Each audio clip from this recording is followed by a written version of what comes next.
I'm gonna teach you 4 questions that can actually grow your business in 2024. The first question you wanna ask yourself is, gun to head, how would I make an extra $2 million, $10 million, $15 million in 2024? Gun to head frame. Now, before I get into what that means, let me tell you a little story. I was on a call with one of our portfolio companies. They're doing about 50 million a year right now. The goal was, how are we gonna add 2 million in EBITDA? EBITDA is basically cash in your pocket to the business over the next year. And then people start talking about the best way that we could add 2 million in EBITDA is, what if we started a new product line? So to give you context, this business currently serves businesses that are usually doing anywhere from $300,000 a year to maybe like 1.5 or 2 million a year. And the goal was, okay, let's open up this new product line that can serve businesses that are doing anywhere between 20 to 30 million a year. And so everyone's sitting on the meeting and everyone's like, yeah, nodding their heads like, that sounds like a great, logically, yes, like it's the same type of business, they're just a bigger business, it's an enterprise versus the small businesses, so let's just go upstream. And so I sat there listening, and the one thing that kept coming to mind for me was, if I had a gun to my head, this wouldn't be the way that I would bet that I would make $2 million in profit this year. In fact, I started doing all the math. I'm like, currently, the resources we have in the company, the marketing, the sales, the product, the customer success, the finance, all supports SMB customers. And now we're saying, hey, easy, let's just go after the enterprise clients we've been turning away. Well, has anyone thought through how long is it going to take to be able to learn how to attract those enterprise customers? How long is it going to take to train and hire a sales team that can sell enterprise customers? How long is it going to take to have a product that they tell their friends about? And how long is it going to take to have a team who knows how to support enterprise customers, which is completely different than a small business owner? And so when I laid this out in my head, I said to myself, if I had to back into how long each of those things are going to take, think about a new marketing campaign alone, that might take 3 or 4 months just on its own. And then we've got to get the sales team hired, and then we've got to get them trained up, and that's probably going to take another 8 weeks. All this time, what the hell are we actually selling? We don't even have a product. We actually have never worked with enterprise before, so how do we even know what they want? The frame that I gave them is, I said, if I had a gun to my head, the way I would make $2 million in EBITDA would not be by doing this. That if we did this, it would probably be 8 to 9 months before we even made $1. And that doesn't even take into account all of the costs that go into building the new marketing, building the new sales, hiring everybody up front, training the new team. Not to mention the cost of split attention. Because if you've ever had a business where you've served 2 customers, it's a different fucking business. The frame is, if you're trying to figure out this year, how am I gonna make more money? Gun to head, if I had to make $2 million this year, what would I do? And what that does is that frame puts me in a state of mind of, if I had to be damn sure, bet on my life that I was gonna make $2 million, what would I do? It also happens to be that what you choose is usually something that is using existing resources, that is not a departure from your mission and not a departure from your strategy, and is more additive than it is a departure. And so the cool thing is that you usually come up with a better plan, it just doesn't sound as cool. In fact, let's look at the P&L for the last 12 months and where did we make the most money? And it happened to be that that business made a shit ton of money from 2 events that they hosted. And so I said, is there any reason why we've only done 2? And then the response was, well, we've always just done 2 a year. And I was like, that's so interesting, because in those 2 months, you make 4 times as much profit as any other month. Is there a reason that we wouldn't do it every quarter, every month, every week? And they were all like, no, we've just never done it that way. And so I said, I think a great way that we could make 2 million in profit this year is, let's just do 4 more events. We already know they work. We just need to do more of them. And it was like a light bulb went off for everyone in the room. In fact, the highest level executives all were like, yeah, you're fucking right. And I was like, do you see how that would be so much easier than starting up this new product line? It will take a year. If the goal is to increase profit, do you need cash in the short term or the long term? Because option B over here, which is build out the enterprise level for clients, is something that is an investment and is probably gonna take 2 years to significantly cash flow the business. Say you're making money by month 9, you're not even recouping your initial investment until like month 15. And that's if it works. I would say if your goal is to make money, then it's a bad strategy to do that, because you're gonna feel pressure to go faster because you're like, I need to make money though, I need to make money. It's like, wait, that's not how we do this right. Now, if we wanna make money, what can we do more of that we're already doing successfully? Double down on your strengths. You're already doing something well in your business and you have things that are going really well. What you wanna do, sit down and write down what are the top 3 things that I do in my business that are successful actions? And then how can you do more of those things to make more money in 2024? Everyone's always looking for complex answers because you think, oh gosh, there's some silver bullet. There's not. Do more of what works, do less of what doesn't work. I think a lot of people continuously chase the fancy stuff because they haven't been in business long enough to realize that it truly is the basics. If somebody were to come here and see the things that we're doing with our portfolio companies, like there's nothing batshit crazy, or we don't have some crazy algorithm for marketing and sales and product and like, oh yeah, you know, look at Alex's brand strategy. They've all been like the way that he posted this, he was trying to put it, I'm like, there I am. There's me on the internet. Oh shit. What? No, he was like fucking tired and posted this thing. And like people like her video when she said this right here, it's because it's NLP. I'm like, I don't even know what NLP means. And so a lot of people are inexperienced, attribute problems or success to something complicated. But it is actually the exact opposite. What people who are billionaires know is that simple scales, fancy fails. Simple stuff done really well over and over, when you pour the gasoline on that, that's what grows a company. Fixating on complicated solutions, it's never gonna work. You haven't yet seen what happens next. And so you just believe, gosh, it seems like there has to be something easier than this. It has to get better, right? No, it doesn't. It just continues to be hard, but you get better at it and you acquire more skills. And then eventually you see, hey, I just gotta do the simple stuff right. The second question is, how would we 15x this business in a year? This question is gonna help you think in orders of magnitude rather than incremental improvement. So one of our portfolio companies, I was reviewing all the materials for our quarterly ahead of time. I was sitting there and I was reading it and I can feel when I'm uncomfortable. And I was reading it, I was like uncomfortable reading it. I was like, oh, something doesn't feel right. What's the evidence? What's actually happening? So I was staring at the monthly objectives. And then I realized that I wasn't looking at the monthly objectives. I was looking at the yearly objectives. And when I was looking at them from a monthly objective, I was like, we could do more. And then I realized that I was looking at the yearly objectives, and I was horrified. I was like, holy crap, this is it? I felt like I got hit with a ton of bricks. I was like, holy shit, this is not gonna grow the company. You know, I thought that that was like what we're gonna do for a month, let alone a year. I'm like, how on earth would that take a year? When I had that realization, I was like, the issue is that we are thinking in terms of incremental improvements rather than orders of magnitude. With a lot of companies that are below 50 million in revenue, it doesn't help anybody to think in incremental improvements because it takes effort to maintain a company. It takes even more effort to grow a company. And so I was thinking to myself, how do I get this founder to see this the same way I see it? I need to get us thinking in a different frame of mind. So I said, what would it take to 15x this business this year?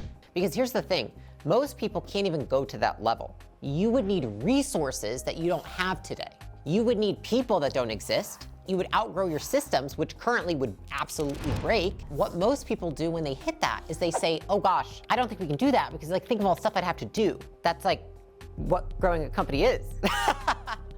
And so when I realized that, I was like, cool. So we're gonna write down everything it would take. And while we were doing this, it was really interesting because I could see the people on the team and the executive team was chiming in and they're like, well, we couldn't do that because Sally, I don't think she has the skill. Right, we're gonna need a new Sally. And then they're like, well, we couldn't do that because we would need to get on like Salesforce. Right, so we're gonna have, it's another goal for the year, get on Salesforce.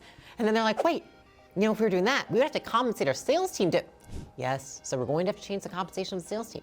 It's like everything that people say, that's why we couldn't grow the business. Those are the exact things that become the goals that help us grow the business.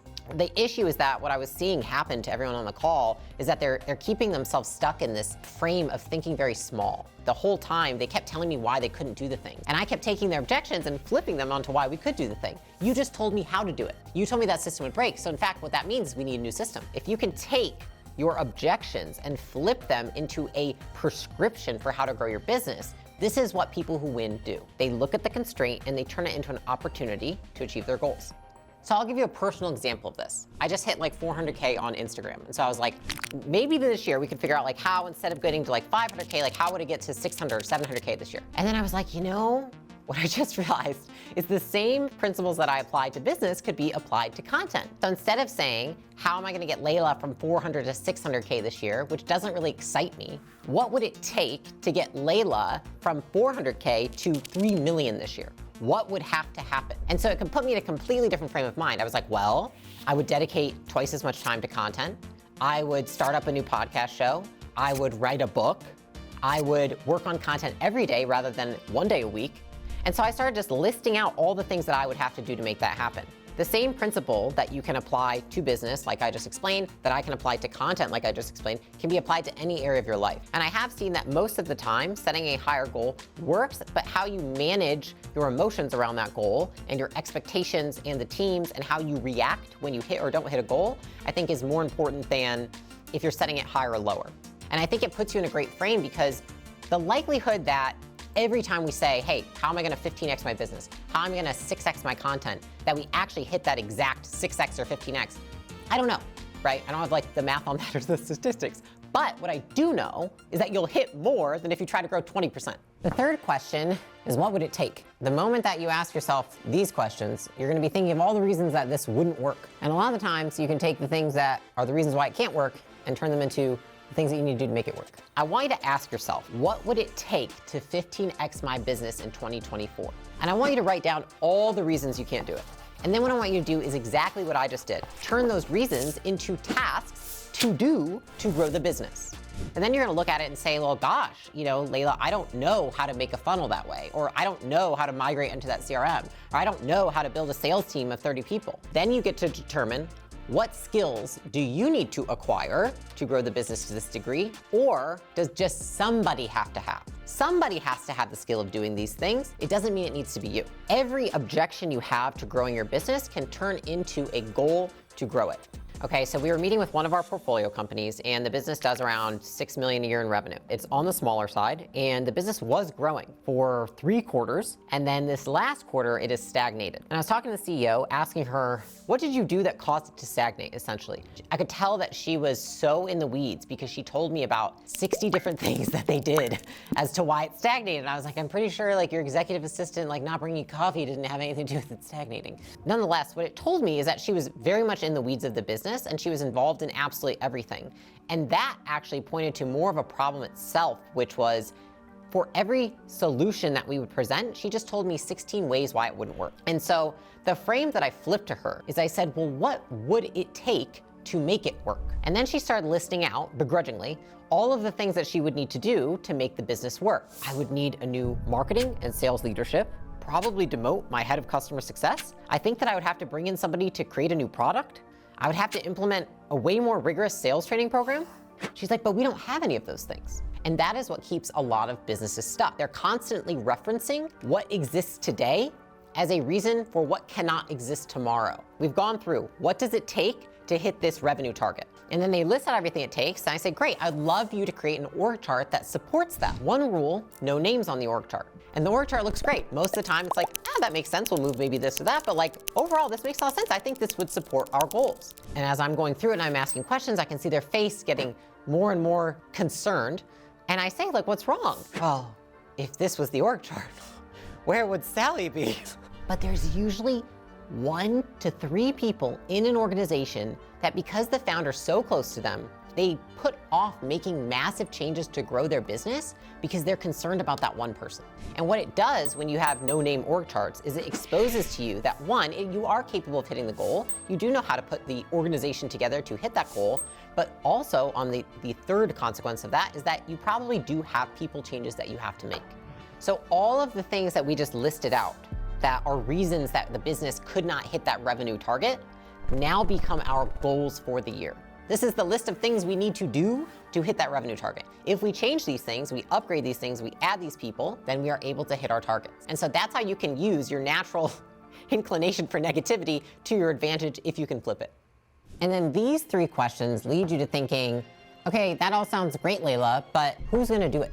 And that's the last question, which is who do you need to make this happen? When we had our business gym launch and we started a company called Allen within the business, it was not supposed to be a software company. In fact, we just wanted to integrate software into our existing business. I think a lot of people from the outside would say it was a big success. Essentially what we did is we used the profits from the existing business to help fund the creation of the software. And during that time, Alex oversaw the product and I oversaw the customer experience, the UX, and all the rest of the supporting pieces. as the product came to fruition, what I realized very quickly after I started learning more about software was that neither of us knew anything about software, and we had done it all incorrectly. I realized that in order to grow the company to where I needed it to, we would have to undo a lot of the work that we had. And so I think that is why it was not as valuable of a company as it could have been, because we didn't build it right from the get-go, because we were not the right who's. You know, we'd started all these other companies ourselves. Why couldn't we do this one? Well, I didn't realize how big the knowledge gap was. With one of our portfolio companies, when we asked ourselves, hey, the company's worth, let's say, probably around 200 million today. If we wanted the company to be worth 500 million in 3 years, what kind of company would it have to be? What would it take? And then the answer to that was it would have to be a tech-enabled company. And so that means there is technology that helps facilitate part of the product or service that is valuable to the customer. When we decided that, the next natural question was, who do we need? Nobody here, out of all the 3 founders, has software experience. And so the first thing that we would need to do is, if we wanted the best chance of success, gun to my head, who would I have to hire for to reach those goals? And so the first thing that we did is we built out the new org chart with the who's that we needed. Because we know that, hey, before we go and on our own try and build a software company, which we've never done before, maybe we should just, hire people who have. You will go through the 3 questions that I posed to you. You figured out what you need to do to grow the business and how to have an awesome 2024, but then you get stuck at this piece, which is you think that you need to do all of it. And the thing is that you don't need to do all of it, but you do need to assemble the team that does. Your job as the CEO is to assemble the team that is capable of doing these things. And so if you're trying to grow the business in a way that you have no experience, it would probably make sense to you that you would hire a consultant or a mentor or go to an event or purchase a course on that subject. What if you had your own in-house subject matter expert of that thing? Rather than taking a course on how to build software, what if you just hired somebody who would build a software and had them in your company and you just had access to them all day?